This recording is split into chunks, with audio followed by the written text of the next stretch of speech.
Hello everybody, welcome to Siddhant Saurabh classes. Welcome to Siddhant Saurabh classes. हम हमारा चल रहा है अभी पार्लियामेंट वर्सेस स्टेट लेजिस्लेचर, जहाँ पे हम फंक्शंस की बात कर रहे थे। तो हमने लास्ट क्लास में फंक्शंस के बारे में बात किया है। उससे पहले हमने स्पीकर्स सारे जो प्रिसाइडिंग ऑफिसर्स उसके बारे में पढ़ा, फिर हमने फंक्शंस के बारे में पढ़ा। तो अभी जो हमारा एक और जो सबसे इम्पोर्टेंट जो फंक्शन होता है वो होता है बिल पास करना, पॉलिसी बनाना। ठीक है, सबसे इम्पोर्टेंट जो फंक्शन होता है पॉलिसी बनाना, और पॉलिसीज बनाने के लिए पार्लियामेंट क्या करती है, बिल पास करती है। तो उस बिल के बारे में बात करेंगे, और अगर बिल पास करने में कोई प्रॉब्लम हुआ तो क्या क्या प्रोविजंस है, जैसे ज्वाइंट सिटिंग का प्रोविजंस होता है। ठीक है, तो ज्वाइंट सिटिंग का प्रोविजन है। तो लाइकवाइज ऐसा कौन कौन से बिल है जहाँ पे ज्वाइंट सिटिंग का प्रोविजन नहीं होता है। ठीक है, तो इसके बारे में भी बात करेंगे। तो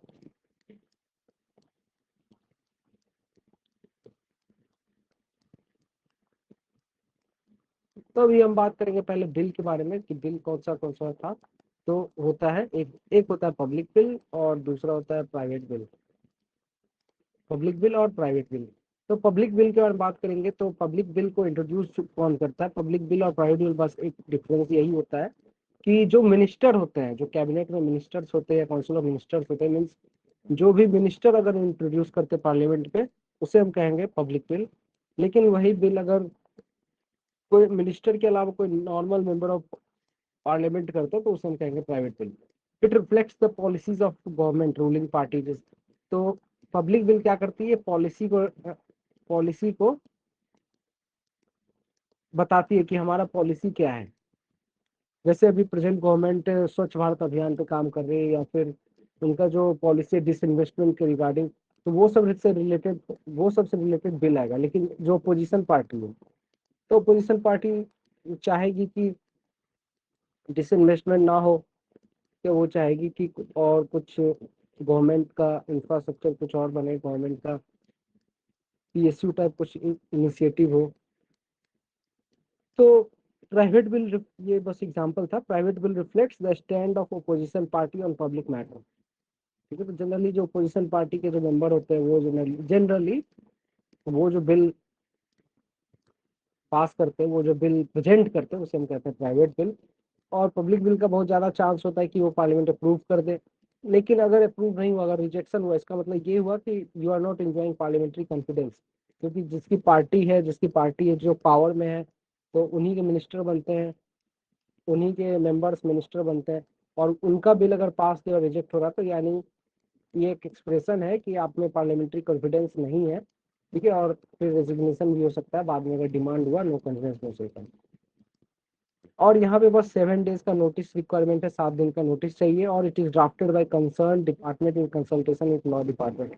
और 7 दिन का नोटिस होता है। प्लस यहाँ पे पब्लिक बिल अगर कोई पास होती है तो यहाँ पे लॉ डिपार्टमेंट का प्रॉपर रिसर्च होता है, लॉ डिपार्टमेंट से हेल्प मिलता है, प्रॉपर एक रिसर्च टीम होती है। लेकिन प्राइवेट बिल में it is responsibility of member concern, जो मेंबर होते हैं उनका ही रिस्पॉन्सिबिलिटी होता है, वो खुद बिल लाता है। It is introduction. और प्राइवेट बिल का इंट्रोडक्शन के लिए 1 महीने का नोटिस चाहिए, पब्लिक बिल के इंट्रोडक्शन के लिए 7 दिन का नोटिस चाहिए।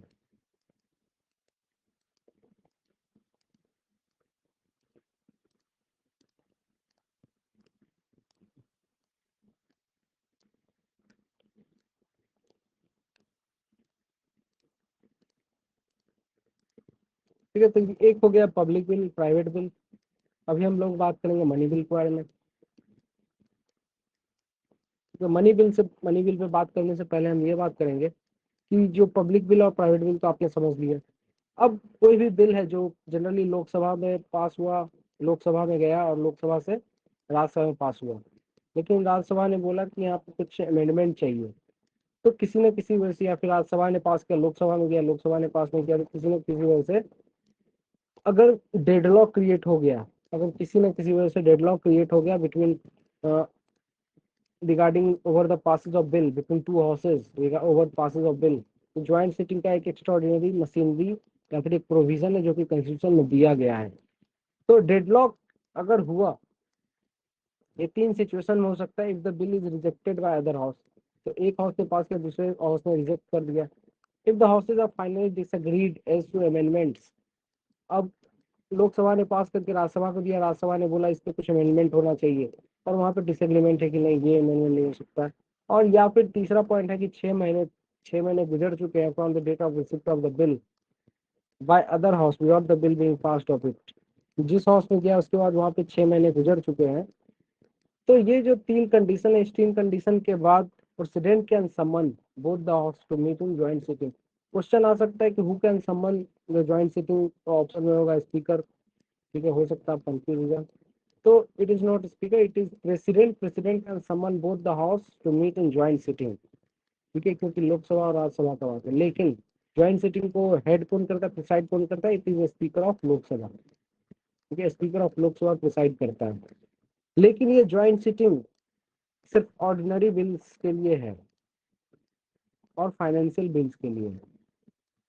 ऑर्डिनरी बिल्स और financial bill, note for money bill और कॉन्स्टिट्यूशनल अमेंडमेंट बिल। आप ज्वाइंट सिटिंग मनी बिल के लिए नहीं कर सकते हैं, और कॉन्स्टिट्यूशनल अमेंडमेंट बिल के लिए भी नहीं कर सकते हो ज्वाइंट सिटिंग। ओके,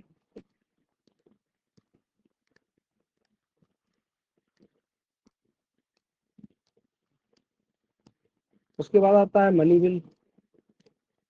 तो मनी बिल क्या है? It is mentioned in article 110। ये 110 आर्टिकल में मेंशनड है। ठीक है, 110 आर्टिकल ऑफ द कॉन्स्टिट्यूशन में मेंशनड है, और it deals with definition of money bills, और only with the definition of money bills. यहाँ पे सिर्फ मनी बिल का डेफिनेशन के बारे में ही बताया गया है कि क्या है। It states that a bill is deemed to be money bill if it contains only provisions dealing with all or any of the following matters. जो बाकी अब जो आगे जो 10 मैटर दिया हुआ है, इससे क्वेश्चंस भी आता है डायरेक्टली। अगर ओनली दिस प्रोविजन से अगर रिलेटेड है तभी उसे मनी बिल कहेंगे। ये ऐसा आर्टिकल 110 का कहना है। और वो प्रोविजंस क्या है? वो प्रोविजंस है, पहला, the imposition, abolition, रेमिशन, alteration, regulation of any tax. अगर किसी भी टैक्स का इम्पोजिशन का बात किया जा रहा है, उसे एबोलिश करने का बात किया जा रहा है, रेमिट करने का बात किया, यानी कम करना का है, या अल्टरेशन को चेंजेस लाना है और रेगुलेट करना है, तो वो हो जाएगा मनी बिल। दूसरा पॉइंट है the regulation of the borrowing of money by union government.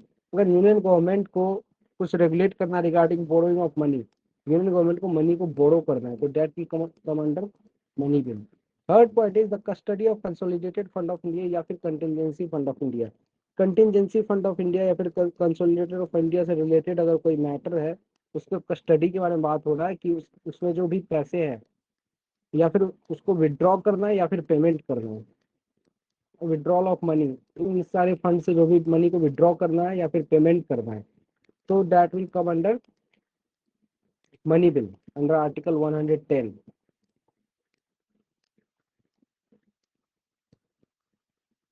उसके बाद क्या पॉइंट है? The appropriation of money out of consolidated fund of India. ठीक है, आप अप्रोप्रिएशन करते हो ऑफ मनी, मतलब आप एक प्लान बनाते हो कि इतना पैसा चाहिए हमें कंसोलिडेटेड फंड ऑफ इंडिया से निकालने के लिए, तो वो ऐसा बिल हो जाएगा money bill. Then declaration of any expenditure charge on the consolidated fund of India और इंक्रीजिंग द अमाउंट ऑफ, आप कोई भी ऐसा एक्सपेंडिचर कर रहे हो जहां से वो पैसा, उस एक्सपेंडिचर के लिए जो भी फंड है वो कंसोलिडेटेड फंड ऑफ इंडिया से जाएगा, तो वो भी हो जाएगा मनी बिल। तो कंसोलिडेटेड फंड ऑफ इंडिया से related things they are in money bill, contingency fund of India से related things they are in money bill, then receipt of money on account of consolidated fund of India or public account of India, or custody or issue of such money or audit of the accounts of union or state. ठीक है, या फिर public account of India हो गया या consolidated fund of India हो गया, तो इसका रिसिप्ट इसमें, या फिर ऑडिट होना है, या फिर इसमें जो रिसिप्ट है यानी मनी को आना है इसमें, तो ये सब से रिलेटेड भी चीजें जो हो जाएंगी वो हो जाएगी ना मनी बिल। और any matter incidental to any of the matter specified above. तो जो भी ऊपर में बात की गई है कंसोलिडेटेड फंड ऑफ इंडिया के बारे में या पब्लिक अकाउंट ऑफ इंडिया, इन सब से रिलेटेड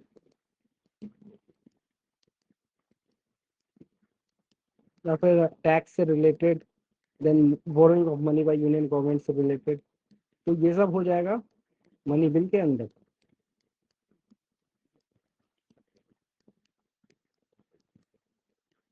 ओके ओके, लेकिन a bill is not deemed to be money bill. एक बिल को हम मनी बिल नहीं कहेंगे, कब नहीं कहेंगे? Only if that it provides for the imposition of fines. अगर फाइन्स का बात कर रहा है, पेनाल्टी का बात हो रहा है, तो वहां पे मनी बिल नहीं हुआ है। ठीक है, आप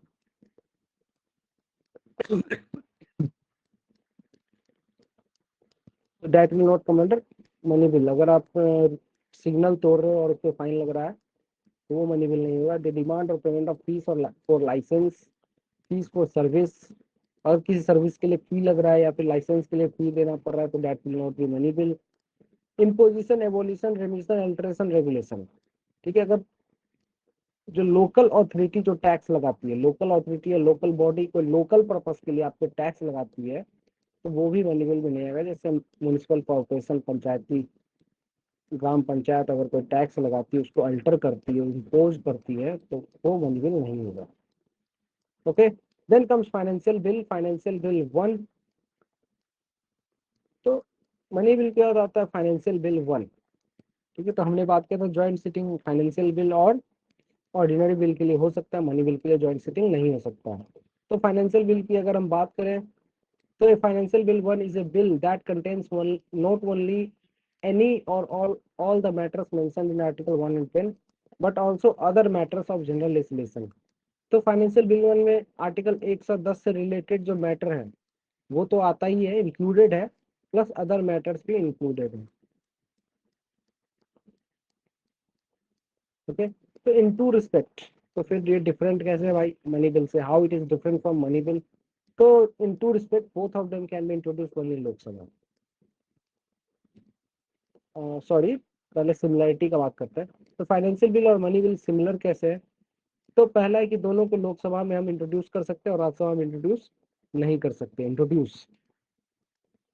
और दूसरा है कि both of them can be introduce only on the recommendation of president. President को पहले दिखाना होगा कि हम ये मनी बिल को इंट्रोड्यूस करने जा रहे हैं, और प्रेसिडेंट के रिकमेंडेशन के बाद ही दोनों बिल को, फाइनेंशियल बिल और money bill, financial bill one, दोनों को इंट्रोड्यूस किया जा सकता है। कहाँ इंट्रोड्यूस करेंगे? लोकसभा में। अब उसके अलावा in all other respect financial one is govern by same legislative procedure as applicable to ordinary bill. यानी बस दो ही सिमिलरिटी है कि लोकसभा में इंट्रोड्यूस किया जा सकता है और प्रेसिडेंट का रिकमेंडेशन चाहिए, उसके बाद फिर ऑर्डिनरी बिल बन जाता है। इसका मतलब ये हुआ कि राज्यसभा जो है इसे अमेंड कर सकती है, रिजेक्ट कर सकती है। यानी जैसा हमने पढ़ा था कि मनी बिल को राज्यसभा रिजेक्ट नहीं कर सकती, वो कुछ डिले कर सकती है। ठीक है, कुछ बाई सम डेज वो डिले कर सकती है, लेकिन अमेंड या रिजेक्ट नहीं कर सकती है। तो लेकिन फाइनेंशियल बिल वन को राज्यसभा अमेंड कर सकती है, रिजेक्ट कर सकती है,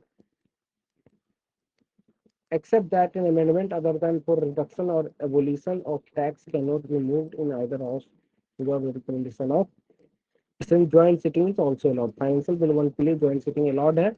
और हाँ, अगर फाइनेंशियल बिल वन में कोई टैक्स के बारे में बात किया जा रहा है, टैक्स का रिडक्शन एबोलिशन का बात हो रहा है, तो उसे फिर राज्यसभा अमेंड रिजेक्ट नहीं कर सकती है। ठीक है, उसके अलावा फाइनेंशियल बिल वन में जो होता है उसको चेंज कर सकती है। ठीक है, तो सिमिलरिटी समझ में आ गया। Then comes financial bill to.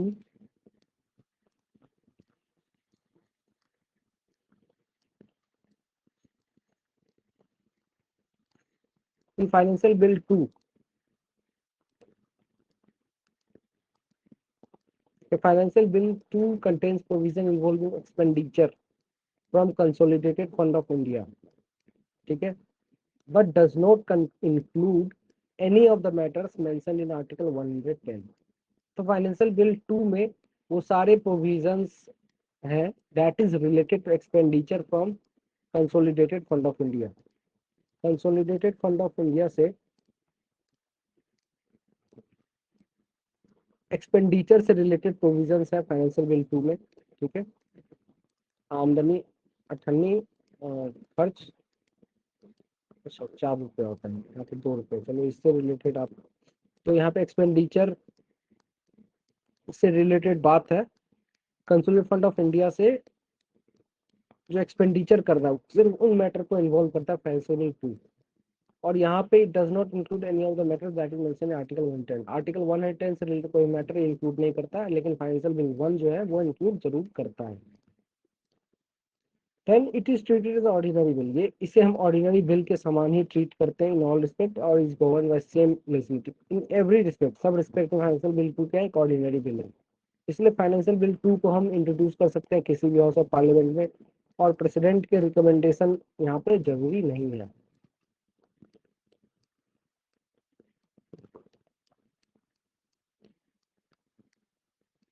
तो now we will do some comparison, और जो कि हम करते आ रहे हैं between parliament and state legislature, between ordinary bill. तो पार्लियामेंट और स्टेट लेजिस्लेचर के बीच में हम यहाँ पे ऑर्डिनरी बिल पे हम लोग जो कुछ कंपेयर करेंगे। It is introduced in either house of parliament, जो ऑर्डिनरी बिल है। It can be introduced in either house of state legislature, simple है। It can be introduced either a minister or private member, जो ordinary bill है उसे minister भी introduce कर सकता है, प्राइवेट मेंबर भी इंट्रोड्यूस कर सकता है, वही है स्टेट लेजिस्लेचर में भी। इट कैन इंट्रोड्यूस मिनिस्टर और state private members. Then it passes through first reading, second reading and third reading in the originating house. ठीक है, और हमने बात किया था कि थर्ड रीडिंग में ही स्पेशल मेजोरिटी वाली जो अगर कोई कहानी होती है तो स्पेशल मेजोरिटी का जो दिखाना पड़ता है, स्पेशल मेजोरिटी थर्ड रीडिंग में ही दिखाना पड़ता है।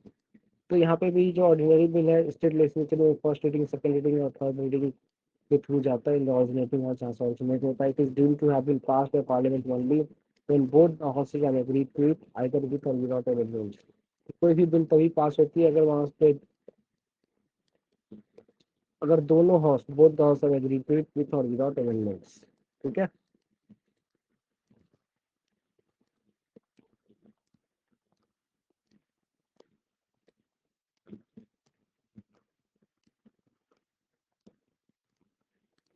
उसके बाद अगर वहां पे डेडलॉक आया, a deadlock between two houses, तो हो सकता है डेडलॉक आ जाए जब सेकेंड हाउस क्या करेगा, बिल को रिसीव करने के बाद, सेकेंड हाउस फर्स्ट हाउस से पास हो गया, सेकेंड हाउस ने बिल को रिसीव किया और वो बिल को रिजेक्ट कर देता है, या फिर बोलता है अमेंडमेंट होना चाहिए, that is not acceptable to the first house, or do not pass the bill within 6 month, या फिर 6 महीने के अंदर बिल पास नहीं करता है, तो क्या हो जाता है, डेडलॉक। डेडलॉक होता है तो president can summon what, joint sitting.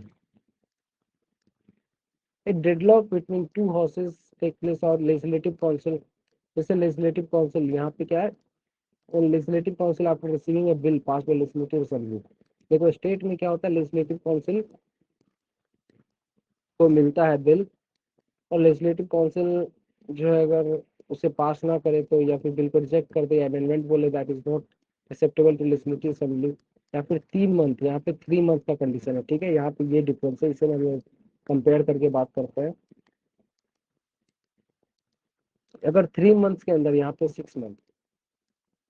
ठीक है, अगर ऑर्डिनरी बिल को डिले किया जा सकता है बाय 6 महीने बाय राज्यसभा, लेकिन जो लेजिस्लेटिव काउंसिल है वो 3 मंथ तक डिले कर सकती है। Then sixth point is the constitution provides for the mechanism of joint sitting of two houses of parliament to resolve a deadlock between them over the passage of bill। तो constitution ने एक mechanism provide करती है joint sitting का, जो हमने कहा, और उसे कौन सम्मान करता है डेडलॉक को खत्म करने के लिए। इसी प्रकार से स्टेट में क्या है, यहाँ पे स्टेट लिख देते हैं। तो स्टेट में क्या है, constitution does not provide for mechanism of joint sitting of to houses of state legislature. State legislature में ज्वाइंट सिटिंग का मैकेनिज्म नहीं है डेडलॉक को रिजॉल्व करने के लिए। ठीक है, आप ज्यादा से ज्यादा 3 मंथ्स के लिए आप डिले कर सकते हो। Constitution does not provide for the mechanism, ये हो गया। और the legislative assembly can override legislative council by passing the bill for second time, not vice versa. ठीक है, लेजिस्लेटिव काउंसिल क्या कर सकते हैं, ओवरराइड कर देगा बिल को, अगर 3 महीने तक आप बिल को पास नहीं किए, तो सेकेंड लेजिस्लेटिव काउंसिल चाहे तो सेकेंड टाइम ये बिल पास करके ओवरराइड कर देगा। और when the bill is passed by assembly for the second time and transmitted to legislative council, ठीक है, सेकेंड टाइम फिर से बिल पास होगा तो लेजिस्लेटिव काउंसिल में फिर से दिया जाएगा। लेकिन अगर लेजिस्लेटिव काउंसिल दोबारा रिजेक्ट करती है, जो कि या फिर अमेंडमेंट बोलती है कि जो that is not acceptable to legislative assembly or does not pass the bill within 1 month. देखो पहले तो आपने 3 महीना तो ऑलरेडी डिले करवा दिया, उसे 1 महीना और डिले करा दिया। ठीक है, अगर 1 महीना तक आपने रख लिया, कुछ नहीं किया, तो bill is deem to have been passed. ठीक है, ज्यादा से ज्यादा आप 1 महीना रख सकते हो, या तो आप बोलो कि इसको ये अमेंडमेंट होना चाहिए, या तो आप बोलो कि रिजेक्ट कर दोगे टू लेजिस्लेटिव असेंबली, या फिर 1 महीने तक अपने पास रख लो। तो it will be suppose to be passed by legislative assembly for the second time. ठीक है, तो अगर सेकेंड टाइम अगर बिल पास करती है, सेकेंड टाइम अगर बिल पास करती है लेजिस्लेटिव असेंबली और लेजिस्लेटिव काउंसिल उसमें भले ही रिजेक्ट कर दे या फिर ऐसा अमेंडमेंट बोले जो लेजिस्लेटिव बोलता है कि नहीं हम ये नहीं करेंगे, अगर कर दिया तो पास हो गया बाय अमेंडमेंट। लेकिन दैट इज नॉट एक्सेप्टेबल और 1 महीने तक डिले कर दिया, तो 1 महीने अगर डिले हुआ, खत्म हुआ, तो it will be supposed to have been passed in the original form as has been passed by legislative assembly। तो क्वेश्चन ये आ सकता है कि मैक्सिमम कितने महीने तक हम डिले कर सकते हैं, लेजिस्लेटिव काउंसिल कितने महीने तक लेजिस्लेटिव असेंबली के बिल को डिले कर सकते हैं। That will B 4 months. 3 month तो पहले, फिर उसके बाद हो गया, फिर लेजिस्लेटिव असेंबली दोबारा पास की, सेकेंड टाइम पास करना पड़ेगा, तो 1 महीना और डिले कर सकते हैं। ठीक है,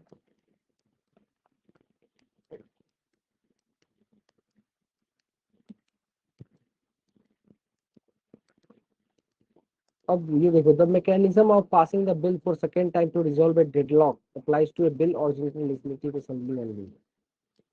तो जो लेजिस्लेटिव असेंबली में है, पास हो रहा है, वो अगर डेडलॉक में फंस गया तो सेकेंड टाइम उसे पास करके डेडलॉक को रिजोल्व किया जा सकता है। और ये जो मैकेनिज्म है ये सिर्फ लेजिस्लेटिव असेंबली के लिए है। When A bill which has originated in legislative council and sent to legislative assembly is rejected by the latter will ends and become dead। देखो लेजिस्लेटिव काउंसिल को ज्यादा पावर नहीं दिया गया जितना पावर सभा को दिया गया है। तो लेजिस्लेटिव काउंसिल से अगर कोई बिल आता है और वो लेजिस्लेटिव असेंबली में जाता है और लेजिस्लेटिव असेंबली उसे अगर रिजेक्ट करते तो that then and there becomes dead. तो ये तो हमने स्टेट असेंबली का बात कर लिया था। और देखो लोकसभा में उसमें उसी पे क्या होता है, Lok Sabha can not override the Rajya Sabha by passing the bill for second time. ठीक है, लोकसभा ओवरराइड नहीं कर सकता, यहाँ पे फिर ज्वाइंट सिटिंग होना ही है, only way to resolve deadlock. और mechanism of joint sitting for resolving deadlock applies to bill whether originating in Lok Sabha Rajya Sabha, किसी कहीं भी ऑरिजिनेट हुआ जाए लोकसभा में रहे राज्यसभा में, आपको ज्वाइंट सिटिंग का प्रोविजन है। और ज्वाइंट सिटिंग अगर समन नहीं किया गया प्रेसिडेंट के द्वारा, देखो 6 महीने का जो डिले हो गया, यहाँ पे 6 मंथ है और यहाँ पे 3 मंथ है और उसके बाद फिर 1 मंथ। ठीक है, तो यहाँ पे अगर प्रेसिडेंट समन नहीं करते तो बिल एंड होते हैं। एक एक लाइन पे क्वेश्चन आता है पॉलिटी में, जो एमसीक्यू होगा। ठीक है,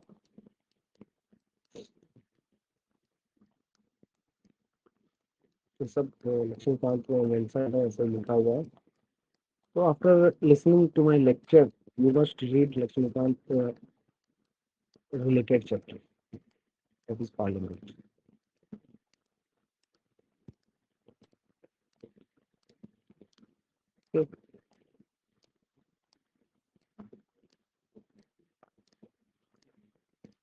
तो हमने ऑर्डिनरी बिल की बात किया, मनी बिल में क्या होता है। मनी बिल में parliament versus state legislature can be introduce only Lok Sabha, not Rajya Sabha. ये राज्यसभा में इंट्रोड्यूस नहीं हो सकता money bill. It can be introduce only under recommendation of president, president से रिकमेंडेशन लेना पड़ेगा। It can be introduce only by minister. The money bill, hello, the money bill can be introduce only by minister not bye private member. Private member इसे introduce नहीं कर सकता है। It cannot be rejected और amendment by Rajya Sabha, amended by Rajya Sabha. इसे Rajya Sabha amend नहीं कर सकता, रिजेक्ट नहीं कर सकता है। It should be return to Lok Sabha within 14 days either with और विदाउट रिकमेंडेशन। तो ज्यादा से ज्यादा 14 दिन तक यहाँ पे राज्यसभा डिले कर सकता है, लेकिन 14 दिन के अंदर आपको वापस भेजना पड़ेगा। ठीक है, ऑर्डिनरी बिल में 6 महीना था और यहाँ पे 14 दिन, ये पार्लियामेंट का बात कर रहे हैं। लेकिन ordinary bill in case of state 3 month plus 1 month, 4 month आप डिले करा सकते हो सेकेंड बिल पासिस के बाद। ठीक है, फिर स्टेट लेजिस्लेचर का आता है, तो स्टेट लेजिस्लेचर मनी बिल तो पास होना है। तो it can be introduce only by minister, से मिनिस्टर इंट्रोड्यूस कर सकते हैं, सेम प्रोविजन है। It can be introduce only by recommendation of governor, यहाँ पे प्रेसिडेंट, यहाँ पे गवर्नर का रिकमेंडेशन चाहिए। It can be introduce only by minister, it can be introduce only by minister and not by private member. Then it can not be rejected और amendment by legislative council, legislative council इसे reject amend नहीं कर सकता है।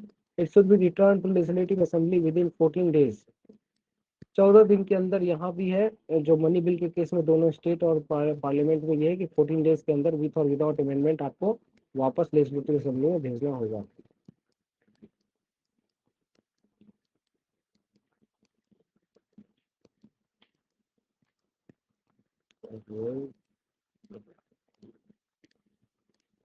तो अब हम लोग बात को वही मनी बिल और मनी बिल के बारे में बात कर रहा था।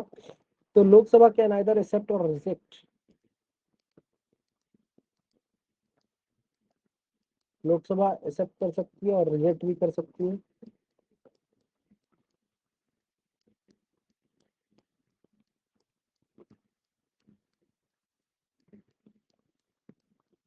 लोकसभा एक्सेप्ट कर सकते, रिजेक्ट कर सकते, जो भी रिकमेंडेशन राज्यसभा में दिया है। If Lok Sabha accept any recommendation, अगर लोकसभा कोई रिकमेंडेशन एक्सेप्ट करती है जो राज्यसभा ने कहा है कि इस पे ये अमेंडमेंट होना चाहिए, जो भी रिकमेंडेशन है राज्यसभा का, अगर वो लोकसभा एक्सेप्ट करती है तो bill is deemed to have been passed by both houses in modified form.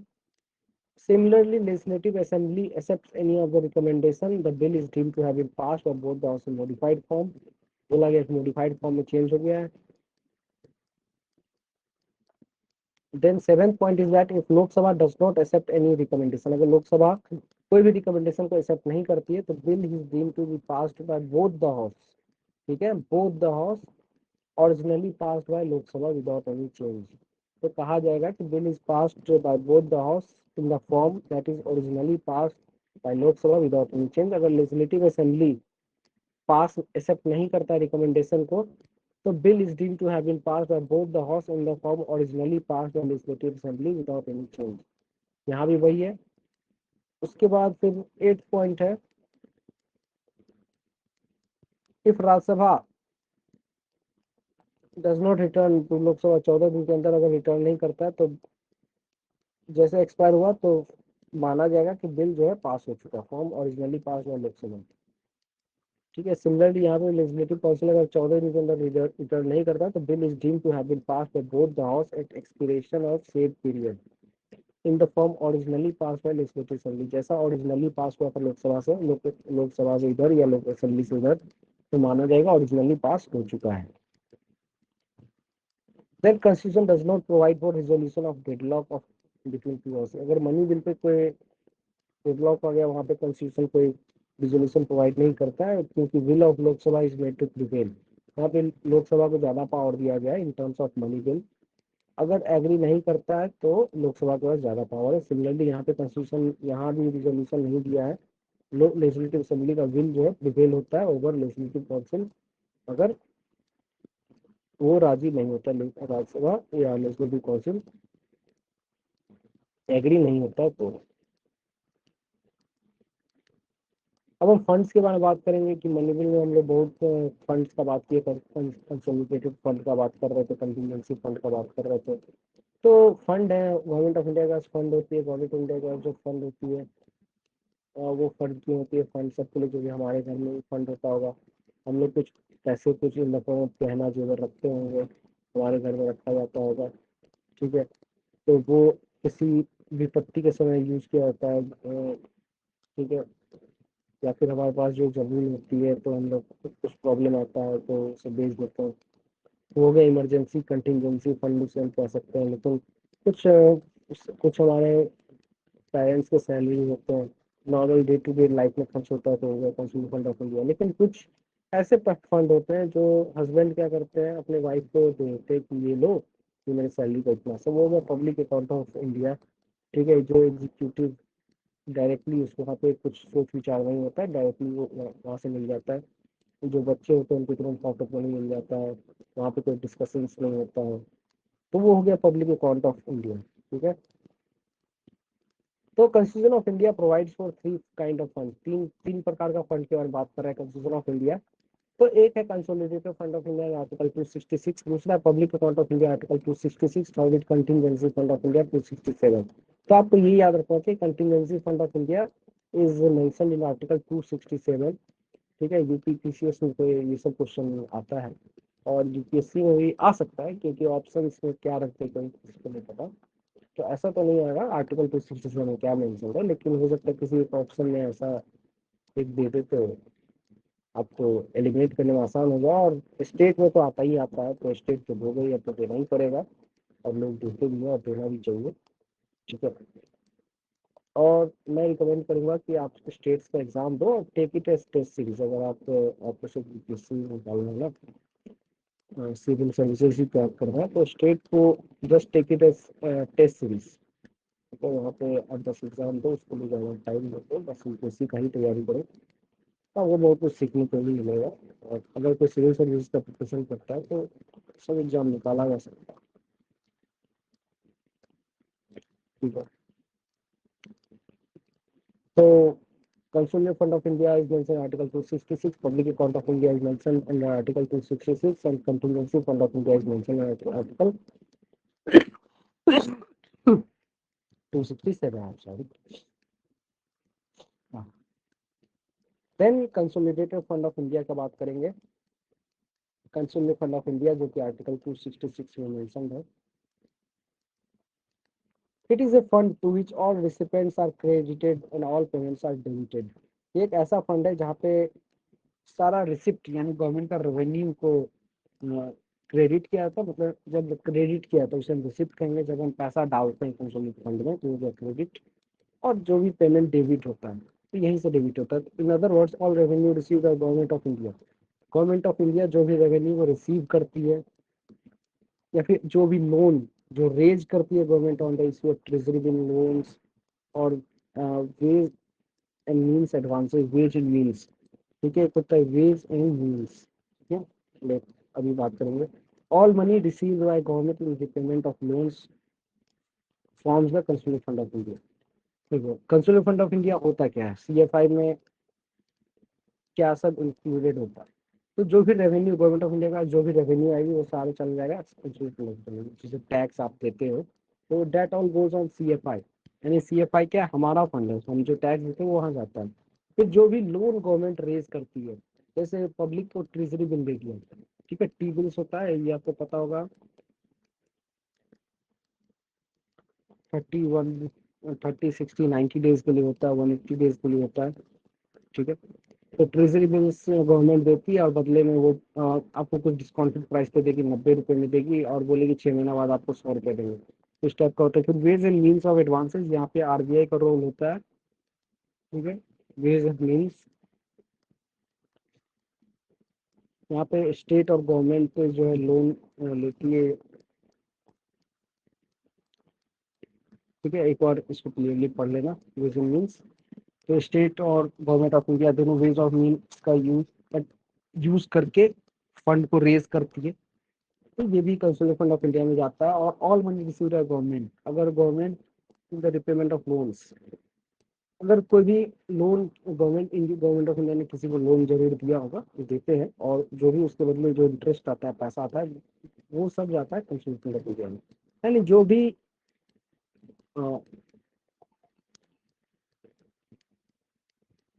ढंग का कोई भी जो पेमेंट है वो जाता है कंज्यूमर फंड ऑफ इंडिया में। All the legally authorize payment, जो भी लीगली पेमेंट है, लीगली ऑथराइज पेमेंट जो भी गवर्नमेंट ऑफ इंडिया के बिहाफ पे होता है, वो इस फंड में जाता है। No money out of this fund can be appropriated except in according to parliamentary law.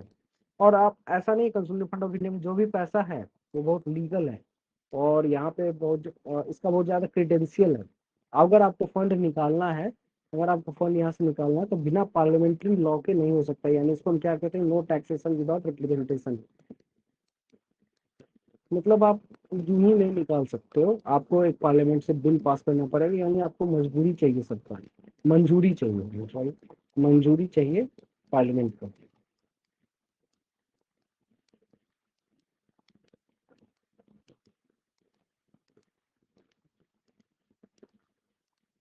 ठीक है, तो now we will talk about public account of India. तो पब्लिक अकाउंट ऑफ इंडिया ये भी अंडर आर्टिकल 266 मेंशन था, all other public money. अब देखो हमने तो कंसोलिडेटेड अकाउंट ऑफ इंडिया के बारे में बात कर लिया, लेकिन जो कि वहाँ क्रेडिट होता है और यहाँ से पैसे निकालना आपको पता है कि बहुत दिक्कत है। यहाँ पे डिबेट डिस्कशन होगा, क्यों चाहिए, मुझे एक पीएसयू बनवाना है इसलिए चाहिए। ठीक है, पीएसयू बनाना है, क्या जरूरी है पीएसयू बनाना? अभी हम न्यू लिबरलिज्म की दौर पे चल रहे हैं, क्या पीएसयू बनाना जरूरी है? गवर्नमेंट के पास ऑलरेडी इतना लॉस मेकिंग पीएसयू है। तो कुछ इस तरीके का डिस्कशन हो सकता है, तो उसमें बहुत सारा प्रॉब्लम्स होगा। गवर्नमेंट बोलेगा कि नहीं, हमें एक स्पेशल पर्पस व्हीकल बनाना है, ये हाई भारतमाला प्रोजेक्ट के लिए या फिर स्मार्ट सिटी के लिए एक स्पेशल पर्पस व्हीकल बनाना है। तो फिर पार्लियामेंट बोलेगी हमारे पास ऑलरेडी पंचायती राज इंस्टीट्यूशन तो है, why not empower that thing? Why are you bringing some other thing? You are uh, disempowering the Panchayati Raj institute that is constitutional body. इस टाइप का discussion हो सकता है। तो अब गवर्नमेंट चाहेगी कि ऐसा कुछ हो जहाँ से डायरेक्टली डायरेक्टली एग्जीक्यूटिव यानी प्रेसिडेंट बोले और आ जाए। So this account is operated by executive action, that is payment from this account can be made without parliamentary appropriation। तो यहाँ पे पार्लियामेंट्री अप्रोप्रिएशन यानी पार्लियामेंट में डिस्कशन का जरूरत नहीं होगा, पार्लियामेंट से बिल पास कराने का जरूरत नहीं होगा। अप्रोप्रिएशन मतलब अप्रोप्रिएट मतलब पूरा जो नॉलेज है, सारा डाटा फैक्ट्स को इकट्ठा करना, तो फिर बिल तब एक सहमति देना, यही होता है। तो विदाउट पार्लियामेंट्री अप्रोप्रिएशन इस अकाउंट में पेमेंट इस अकाउंट से पेमेंट को किया जा सकता है। Such payments is mostly in the nature of banking transaction. एक बैंकिंग ट्रांजेक्शन टाइप का होता है कि जैसे मैंने कहा था कि पापा ने क्या किया, कुछ पैसा मम्मी को दे दिया, ठीक है, अपनी सैलरी से। फिर मम्मी क्या करेगी, उससे छोटा मोटा काम करेगी, जिससे हर दिन अब कभी ऑयल तेल लाना है, कभी दाल लाना है, कभी किसी पंडित जी आ गए तो उन्हें कोई चंदा देना है, तो इस टाइप का। ठीक है, तो ये हो गया executive action. Then all other public money other than those created, जो भी कंज्यूमर फंड ऑफ इंडिया में नहीं जाता है, उसके अलावा जो भी रिसीव होता है, लेकिन जो गवर्नमेंट ऑफ इंडिया जो भी फंड रिसीव करती है, that does not go to consumer fund of India, that will be credit to public account of India. So what does it include? It includes provident fund deposits, judicial deposits, saving bank deposits, departmental deposits, remittances and so on. तो जो भी आप remittances भेजते हो, ये कहाँ जाता है? पब्लिक अकाउंट ऑफ इंडिया में। ठीक है, ये क्वेश्चन आ गया तो बता देना। तो रेमिटेंसेज जो है पब्लिक अकाउंट ऑफ इंडिया में जाती है, नेशनल अकाउंट ऑफ इंडिया में जाती है। तो फंड डिपॉजिट होगा, सेविंग बैंक डिपॉजिट्स हो गया, जुडिशियल डिपॉजिट्स होगा, प्रोविडेंट फंड, तो ये सब जाता है पब्लिक अकाउंट ऑफ इंडिया में। It is appropriated by executive action. ठीक है, देन कम्स कंटिजेंसी फंड।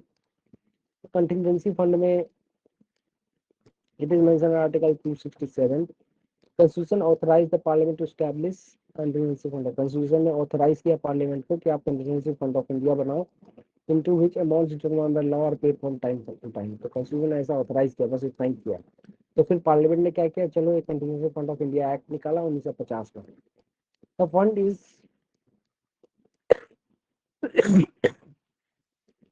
और ये प्रेसिडेंट के डिस्पोजल पे होता है, और he can make advances out of it to meet unforeseen expenditure. तो अगर कोई अनफोर्सिंग सिचुएशन है, प्रेसिडेंट तुरंत पैसे वहां से निकाल सकता है, पार्लियामेंट से लिया जाए। The fund is held by finance secretary on behalf of president.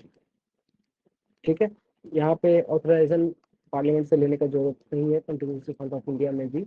ठीक है, it is under president, authorisation of president, और it is held by finance secretary on behalf of president.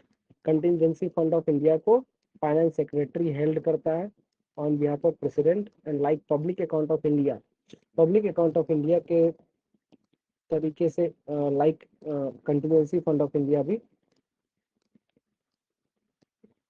Contingency fund of India,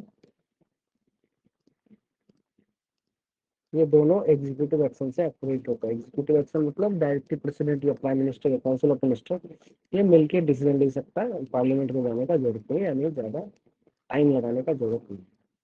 तो ये था हमारा parliamentary functions. ठीक है, हमने सब लगभग करा ही दिया है, हो सकता है एक और बचा होगा। ठीक है, तो वो हम लोग देखेंगे। नेक्स्ट क्लास में। ठीक है, तो आज के लिए इतना ही है। Thank you.